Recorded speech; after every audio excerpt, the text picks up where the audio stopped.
What's going on, guys? Welcome back to another episode of Renegade Jukebox on the Renegade Pop Culture Podcast Network. My name is Mike. I'll be your host for this evening.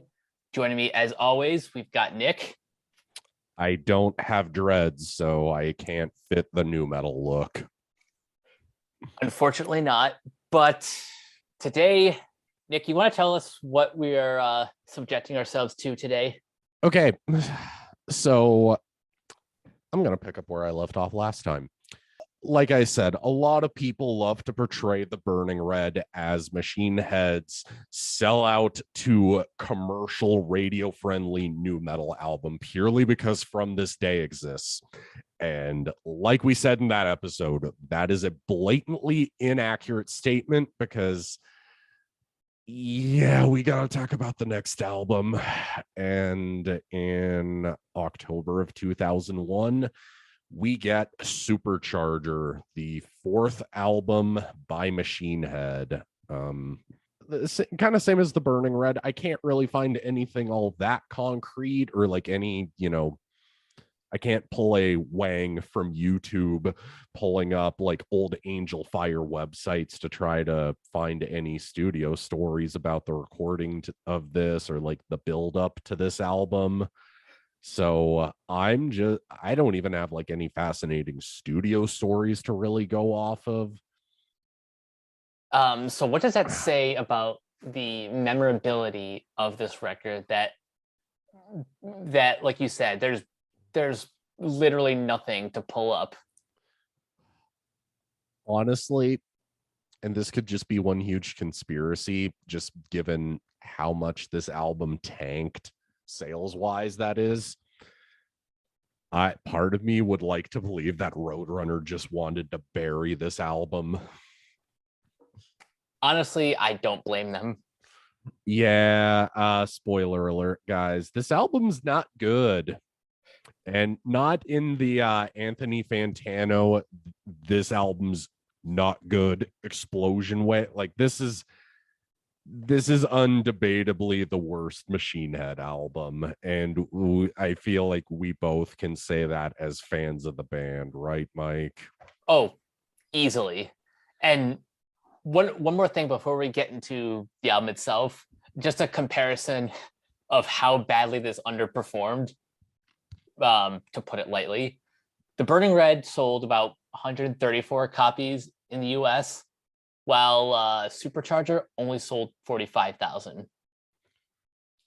Which, just given that RIAA certifications aren't always that accurate and probably not updated very much unless like you're a huge pop star or something. But yeah, this album, it didn't do well. And we will get into that when we talk about the lead-off single, which has its own special set of circumstances. But you know what, I'm gonna save my thoughts before once we actually get to the song in question. Mike, let's talk about the good song on this album, because Declaration's nice enough of an intro, I guess. It's a nice minute to build up the album, but man, Bulldozer, that is a good song. Yeah, I put in my notes though, it is all downhill from here. That's a bit of an exaggeration, but I'm also not wrong in that Bulldozer is the one song that sounds the most like Machine Head. Yeah, it's the only time on this album that really Machine Head actually feels like a heavy band. It has a nice thrashy riff. The drums are fast. It's got great growling from Rob. The vocals, the clean vocals specifically, excuse me. This is something I'm going to say throughout the majority of this album. They're not whiny compared to the rest of this record, so that's at least nice to hear. And yeah, it gets its job done in 4.5 minutes. And that the other thing too,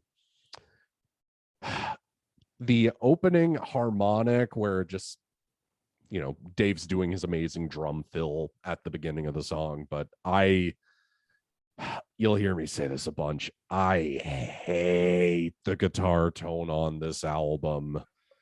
Like, I was gonna say like something that really bugged the shit out of me listening to this was like the really dumb electric sounds that you hear throughout the record.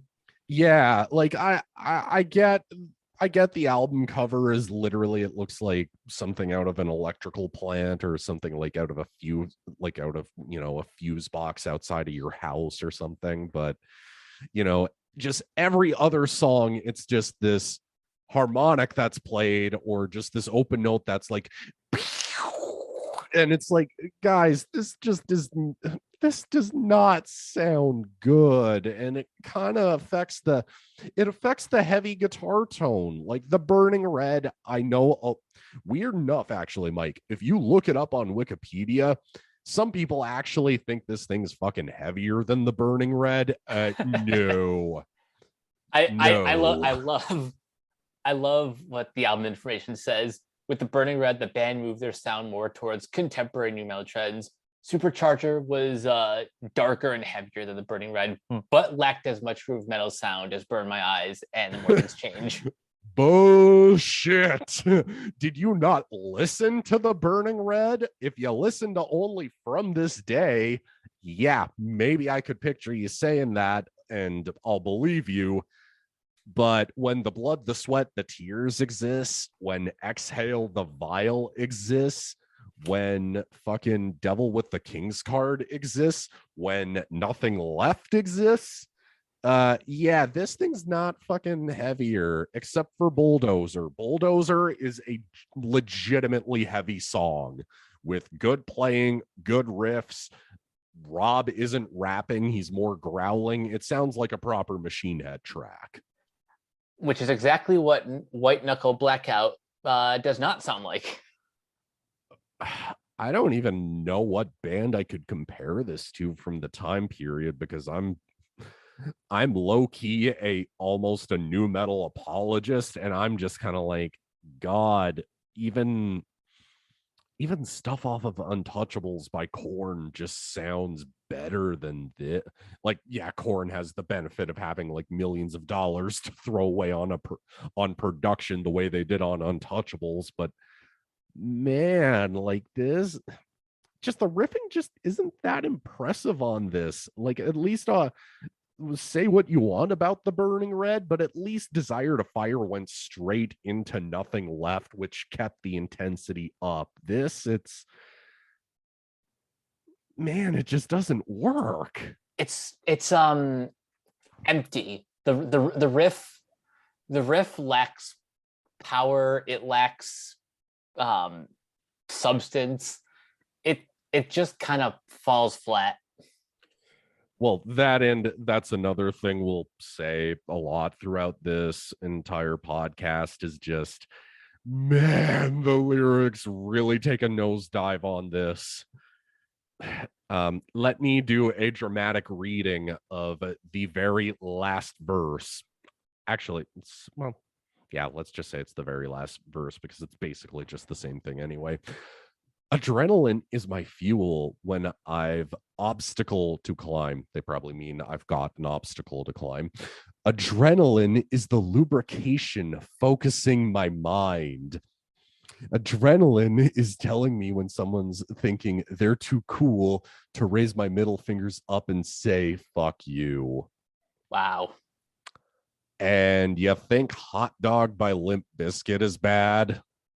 At least Hot Dog has a badass Wes Borland riff. Yeah, this doesn't even have that. Yeah, it's this thing's pretty bad. The next track though, we got to kind of address the I'm not even going to make a bad joke about this. We got to Crashing Around You. So this song actually was, there's no concrete date according to Wikipedia. I'm only going to assume that this song came out shortly before 9/11 happened. at least around like the time, or maybe it could have been whenever, because there's nothing concrete, like I said. But basically, this song got pushed as a radio single and was even got a music video. Here's the thing: as soon as 9/11 happened, doing a music video where you're a band playing in front of a bunch of burning buildings falling around on fire, probably not gonna fly. Nope. So with that said, we're not gonna really have too much of a fashion show to talk about, because really, look, I'll just say Rambo Flynn, new metal Rambo Flynn, and have fun with it. Mike, this song, I don't get why some people think this song is great. I actually don't like it at all. Literally all I have in my notes is it's bad. Yeah, like even for big new metal radio singles like this, just in the era of Linkin Park, even at this point, like I'm not necessarily like the biggest Linkin Park fan personally, but bloody hell, everything from Hybrid Theory is better than this song. You know what? I just had an epiphany. I think I might know the one person who might be a fan of Supercharger. Oh, Chris Brown from Trapped. yeah, maybe, because wimpy lyrics for a band that, in Machine Head's case, have written way better lyrics before, written way better songs before, and literally, I don't have anything else to really add. At least Crashing Around You's better than Headstrong, but at least Crashing Around You's actually metal. Yeah, Headstrong is like it's I consider that more post grunge than new metal. Yeah, that's probably a fairer assessment, but at this point, I can also kind of see why Machine Head would, want to kind of continue the direction of the Burning Red, but also kind of realize new metal was going in way more of a radio rocky kind of direction. Because I mean, like Rob Flynn's, regardless of your feelings on the guy, he at least pays attention to what's going on in the world of metal. Like, he's not ignorant, but yeah, it really feels like he was more just kind of paying attention to what was going on like the radio friendly side of new metal, thought that was the direction things were going to go, and then by 2003, we all know what happened. New metal was basically just the world's punchline. Mm-hmm. I mean, Yep. good for him. Good for him for recognizing that. And then we'll get to it later, but 2003 begins what I've christened the golden years. Oh, absolutely. But we'll anything else to really add to Crashing Around You? Because I mean, I think I get why some people think it's catchy, but I'm gonna use the argument as old as time itself. Just because it's a catchy song doesn't mean it's good. Yeah, I really have nothing else to add. Yeah. Kick You When You're Down. I liked this song in high school, but I hadn't listened to it since 2011. And full disclosure, I actually haven't listened to this album since 2011 at least. And holy shit, there's probably a reason why, because man, this is just, at that point I was out of the lyrically immature new metal part of my life, and just I've got nothing. Just, it's lyrically immature for a band who could be either introspective, have some smart political or social commentary, or just do something engaging that kept your attention for like 4 or 5 minutes or longer. You pretty much nailed the problem with this song. Like, the one positive I can say about it is at least Dave McClain gets to, you know, he gets to do his thing for as much as he can. McClain is probably the one consistent positive throughout the album, which is not a good sign when the drummer is your only positive. I mean, Yeah. we know McClain is like more he's more creatively influential to the band than most drummers, but Yeah. still He's kind of the Charlie Benante from Anthrax of the band. Basically. Yeah. Actually, I was gonna say this when we were talking about From This Day on the last episode. I found this out from it's the Meet Me podcast, which Rob was talking about the More Things Change on. And they got to talking about, because it's called the Meet Me podcast because it's a guy who used to work at Roadrunner Records. So get the joke. Anyway, they got to talking about From This Day and like other Machine Head singles, and apparently for years after this album, Dave McClain refused to play From This Day. Like, he absolutely fucking refused to play it. And then Suicide Silence became a thing. Oof. Yeah, full disclosure, listeners, I hate Suicide Silence. I think they're fucking terrible, but you know what? Apparently, one member of the band really wanted them to play From This Day and then weaseled them into playing it. So if you want to blame anybody for getting Machine Head to play From This Day live again, blame Suicide Silence. I'm so sorry, Dave, you had to go through that. Oh, and yeah, Suicide Silence fanboys, yeah, fucking come after me. I don't give a shit. They're terrible. But actually, hot take. Which would you rather do, Mike? Listen to Kick You When You're Down or listen to anything by Suicide Silence? Honestly, I like their 2014 album. I forget what it's called, but I would rather listen to that than Kick You When You're Down. Yeah, I like that record at the time too, but that's also because I was an All Shall Perish fan. But yeah, like, because like as much as it kind of sounds like we're overselling how terrible this is, like that's the main thing, is that yeah, there's way worse out there, but like we know this band can do better. Mm-hmm. That's the problem, and I've even wrote that in my notes a couple times. Like guys, you're above this material.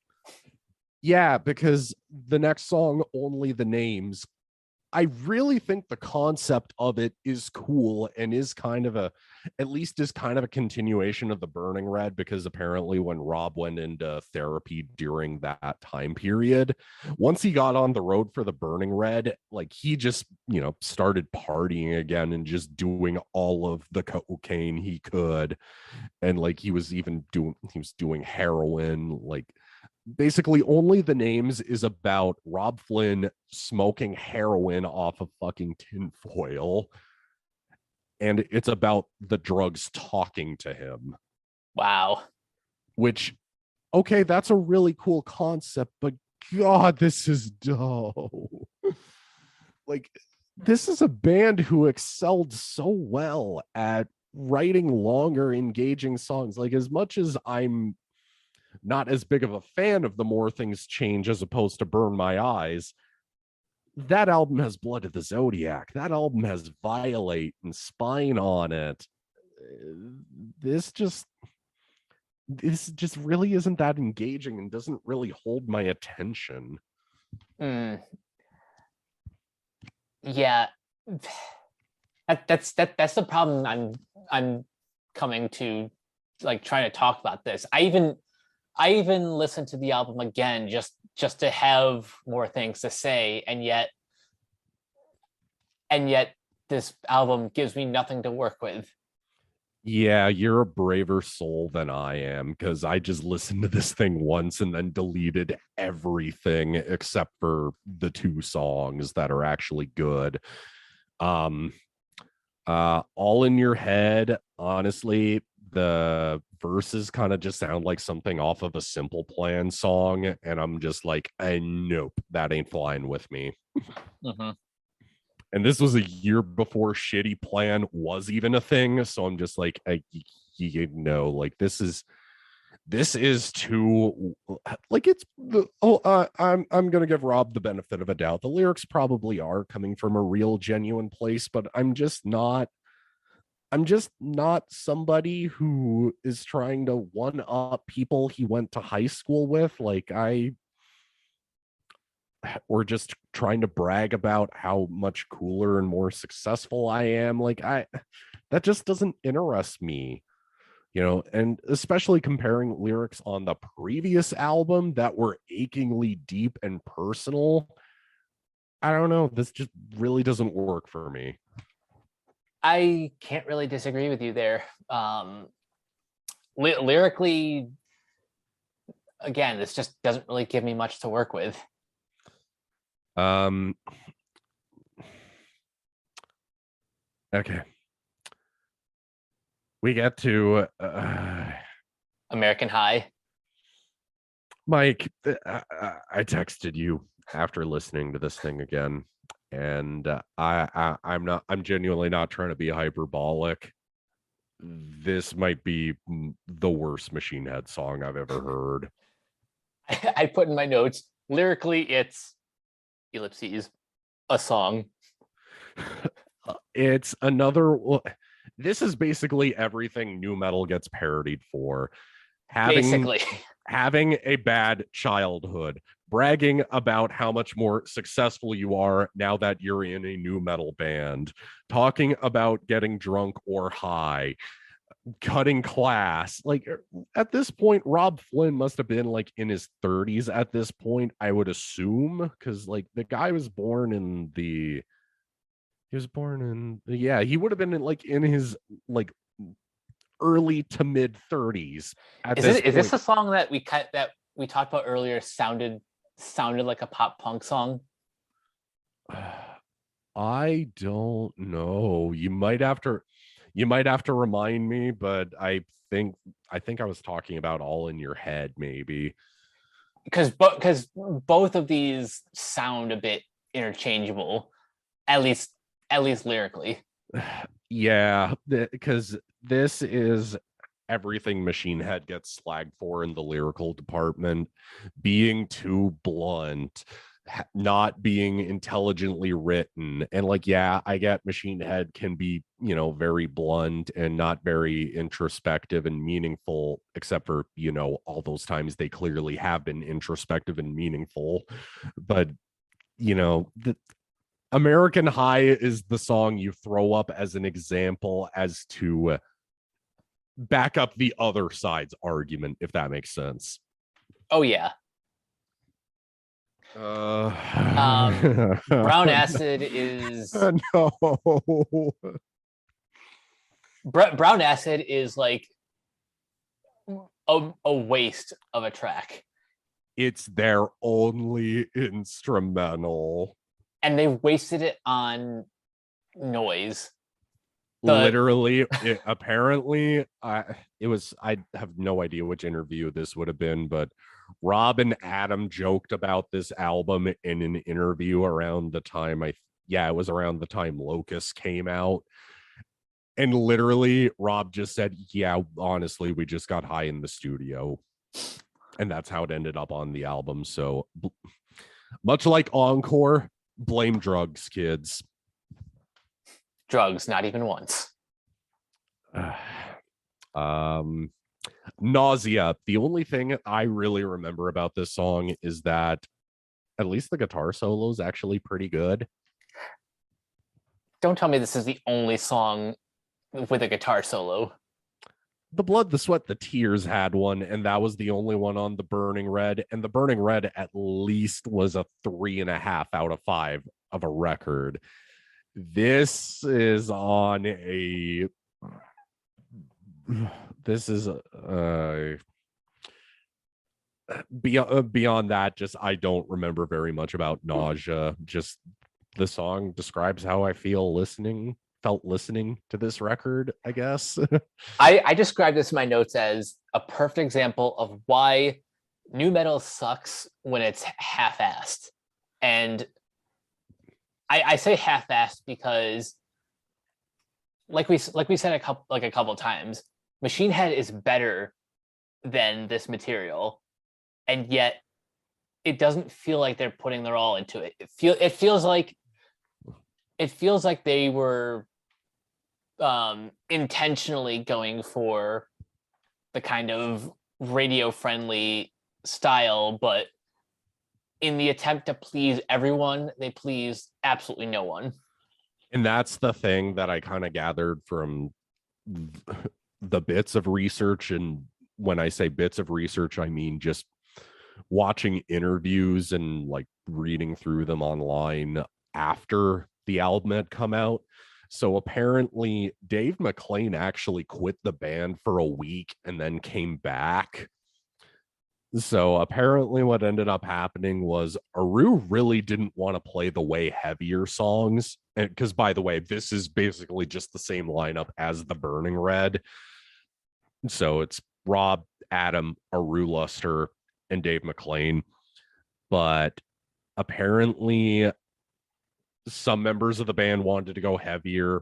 Rob probably wanted to have more radio-friendly choruses while still being heavy. And then Aru wanted to, go in a way more melodic direction. And when I say melodic, I mean like more radio-friendly, less on the heavier side, which I guess kind of explains why he joins Il Nino after this album. But I mean, yeah, apparently this was just a case of too many cooks in the kitchen. And then, yeah, them just trying to keep everybody in the band happy. Like, say what you want to.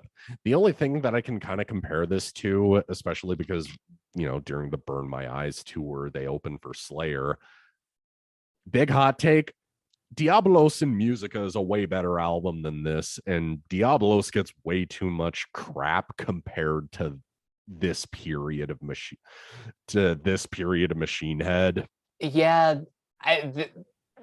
it's hard to compare this album to anyone else's of their genre, because I was trying to compare it to like I don't know, one of like the mid 90s Megadeth records, but even Megadeth had better material than this. Like, at least on Euthanasia and Cryptic Writings, there were the good songs on it. And like in the case of Diabolos in Musica, at least that album still sounds like, I don't even think Diabolos is new metal personally. I just more call it groove metal, if anything, because Tom Araya is clearly not rapping on it. But I mean, like, it does have a bit more like a groovy bounce to it, but that doesn't necessarily mean new metal. Yeah, with Supercharger, this just feels like an attempt to get on the radio, and really comes off not sounding like Machine Head. Another I don't know if I'd call it a contender for worst, but probably disappointing, because Blank Generation is almost 7 minutes and it's boring. Mm-hmm. A problem I have with long songs, usually the problem I have with long songs is the same problem I have with long movies. It's not about the length, it's about the pacing. And this song is not paced well at all. I don't have very much to comment or say about it. Just this song kind of just came in one ear, went out the other for me. Basically. Yeah, nothing really to write home about, and not the worst thing ever, but it's like, guys, you excel at long songs, especially knowing that the next 4 albums exist. Trephination, when I said this earlier, there are two good songs on this album. This is the second good song. Yep. It's like, at least it's more of in a thrashier and more groove oriented direction, but it's also lyrical content that Rob's covered before. Yeah, it does feel like the sort of leftovers of from the notebooks of the previous songs, but at least it's not like, at least it's not in the radio friendly style. It's a little bit closer to their core sound. Yeah, and Rob's doing way more growling than he is any kind of whiny clean singing. It's at least aggressive in its tone and its delivery. None of the electronic set, like the electricity sounds going on throughout the album. I just kind of wish that I think that if you retool it, I don't think it would have gone maybe on the More Things Change, but I don't think I think it'd be heavier than something on the Burning Red, but not heavy enough to go on the More Things Change. What about some of their later records? Lyrically, I couldn't. Knowing All Falls Down is on the next album, maybe, but huge maybe. But I think that not to jump ahead too much, but I don't think that Phil Demmel would have allowed this to go on without a solo to keep it interesting. Fair enough. A song I genuinely don't like. Deafening Silence. This is as whiny as any Stained song.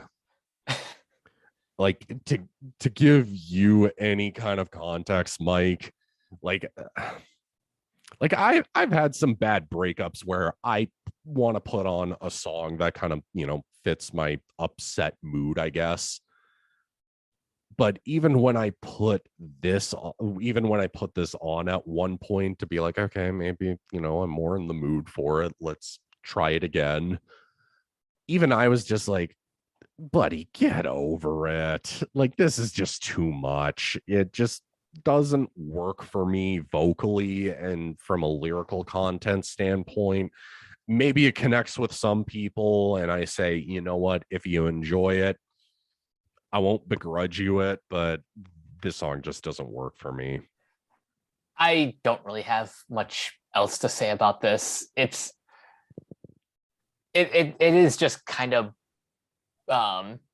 it's bottom of the barrel in terms of Machine Head, both lyrically and sonically. It's everything the Burning Red gets accused of being. Yeah, and that will never not be frustrating as a Machine Head fan. Yeah, like, especially knowing the context behind the title track. The title track was gut-wrenching, heartfelt, well-written. This just feels like verse, chorus, verse, and then maybe you cut out the rain at the beginning of the song, cut out the annoying electricity sounds, and then boom, you could have this get played back to back with like maybe Nickelback and Stained, I guess, or Drowning Pool if it's a heavier rock station. But I don't think I'm coming off as too harsh when saying that, am I, Mike? I don't think you're coming off harsh enough. Yeah, because I can go the rest of my life without hearing, and especially knowing that this band can write ballads that are way better than this. And again, knowing the next four exist, way better written, way better delivered vocally, way more personal, way more interesting. Yeah, Nick does not like Deafening Silence at all. Dare he say he thinks it sucks. Which leads us to the last song and the last time that the band would end on the title track, Supercharger. I am whatever about this song. Some people love it.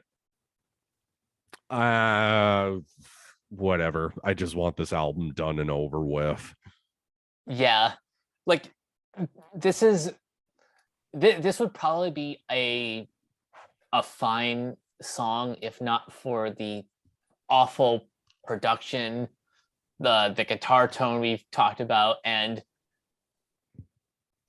the the electric buzzing. This album would have risen up to like a 2.25 if not for the like the the electric buzzing. Yeah, because that's how it starts, and then random Imperial March riff, which okay, cool. Rob's a Star Wars fan. Let him have it. But then it's just there's so much better new metal that catches a lot of flack, and yeah, maybe deservedly so. But at least anything Limp Bizkit was doing at this time had the benefit of a Wes Borland riff to back it up. Korn's Untouchables was insanely overproduced. Yeah, maybe, but at least it had the songs to back it up. Deftones moving in a completely different I don't even, again, I don't think Deftones are even new metal, but they were clearly making it pretty clear we don't want the name association with this style of music. We're clearly more mature than this. Supercharger just kind of feels like, yeah, we're still heavy like the opening track, but I mean, it's just, I don't know, just the Supercharger I can completely do without too. Yeah, this whole album is it may not be like quite as much a black sheep as Celtic Frost, Crystal Lake, but neither one of those albums I have any particular interest in revisiting anytime soon. Yeah, this isn't even so much like it. The thing with Cold Lake by Celtic Frost is mostly just that, yeah, you're a thrash band that has like way darker, almost black metal elements, excuse me, but it's like you just go from that direction to all of a sudden being a total glam band, and it's like, what the hell? At least Machine Head, you could tell that they still had their original sound but adopted what was going on that was trendy in metal at that point. This adopts the worst trends in order to potentially get on Ozfest. And then the fact that it backfires is like the ultimate karmic punishment. Well, here's the thing that I was just thinking. Why didn't, like, I know that it's not a very good record. I know that probably Roadrunner I can't speak for them because I don't work for them and I wasn't around in that time period, but I would think Roadrunner would have been like, yeah, this album's not very good. But you would think Roadrunner would like try to relaunch the album or even like try to re-edit the music video to get rid of the buildings collapsing in the background, or like choose an alternate single. Actually, aside from Bulldozer, if you had to choose an alternate single, which one would you have gone with? I can't think of one that would be more embarrassing than From This Day, because Trephanation's not getting played on the radio, which is kind of this album's intent, is to get Machine Head played on the radio, which that's one of Machine Head's weaknesses. When they write songs that aren't meant to get played on the radio, when they go against that mentality, they write some of the best music they've ever written. When they do try to get played on the radio, you're like, God, what the fuck are you guys doing? And maybe I think American High would probably go over way worse than From This Day, but That's probably the most realistic one.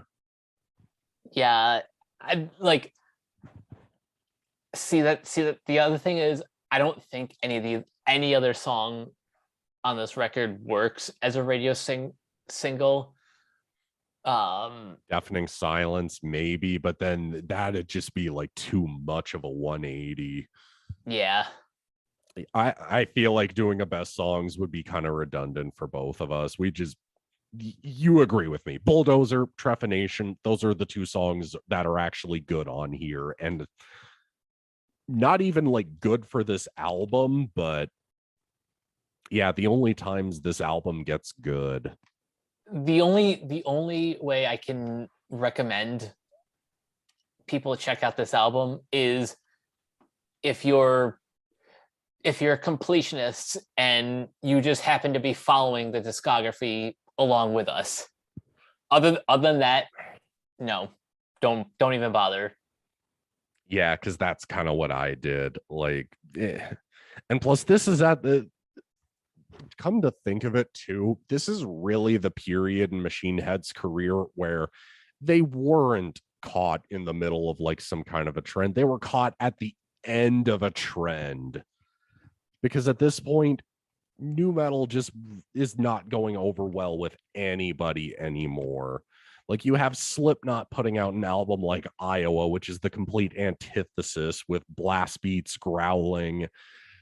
The band hates each other. You have albums like Toxicity by System of a Down, where it has its quirky moments, but it has its, political social commentary to it. You have the underrated Nation by Sepultura, which has powerful riffs, and really, I would personally argue it's one of the best Derek Green Sepultura albums before they signed to Nuclear Blast. And then you also have albums by Gojira, God Forbid, Dark Funeral, Devin Townsend, Dimmu Borgir. Even Chimera's one nu metal album is better than this. And even Chimera got out of nu metal pretty fucking quick. Oh, yeah. They got out probably the best time. And I know people love to say, oh, Machine Head just trend hop. I would disagree, but at the same time, like, realistically, they had to, because this album didn't go over well with critics, it didn't go over well with fans, it didn't go over well like commercially. It just didn't go over well, to the point where Aru Luster quit the band in early 2002. Yeah, remember what we said about when you try to please everyone, you please no one? Yeah. Now, was there any point where Supercharger was like basically the end of the band? Oh, I have the perfect note to end this on. And the best band I can compare this to is Rush, because they will be a great influence on the next four. So this album is basically, hell, I personally would argue that that Caress of Steel is way more listenable than Supercharger is, because at least Caress of Steel sounds like a Rush album. But this is kind of the Caress of Steel where it just did not connect. It did not go over well. And it almost caused a breakup in the band, because Machine Head leave Roadrunner Records in 2002 as well. They want out of their contract, which is why Hell Alive is the live album that comes out right after this from the tour behind Supercharger. But they get a little guitar player. And when I say little, I mean little from a lesser known band that Rob used to be in, Phil Demmel, the man, the legend from Violence. He starts to fill in when Aru quits the band, but he doesn't stay on a permanent basis. So at this point, Machine Head are down a guitar player. They have no record label. They are trying to get re-signed, thinking that, oh, we need to get a radio single. They do all these awful electronic press kits. but absolutely nothing happens because this thing almost caused a breakup. So I'm going to leave it on this note. So Machine Head have really two options. Do you continue trying to appease a radio-friendly audience that's just going to reject you and just give more of what the crowd wants? Or do you just go out on a high note, make the most badass possible record you can, and if it's your last album, fuck it, it's your last album and you went out on your own terms? That's the note I'm going to leave this on, and then I'll go into more detail on the next episode. Yeah, the next episode will be the first. Well, I'll save that for later. For now, Nick, where can everyone find you online? Super Saiyan Death Metal God. Same thing as last time. Just binge like my stuff. I post albums. I post movie cases of whatever I'm watching, video game cases of whatever I'm playing. So just binge like the shit out of my page. And you guys can find me on Twitter at Captain K42. You can check out my quick thoughts on letterboxd.com/Coach K42. And you can find me in all the various Facebook groups just at my name. You can check out Renegade Pop Culture on Facebook and Twitter at Ren Pop Culture. Look for us on Podchaser. Listen to all of our podcasts on Anchor, Spotify, Apple Podcasts, etc. And last but not least, everyone can find us at renegadepopculture.com. Need escape? So do we. That'll do it for this episode of Renegade Jukebox. We will catch you guys later. Peace out.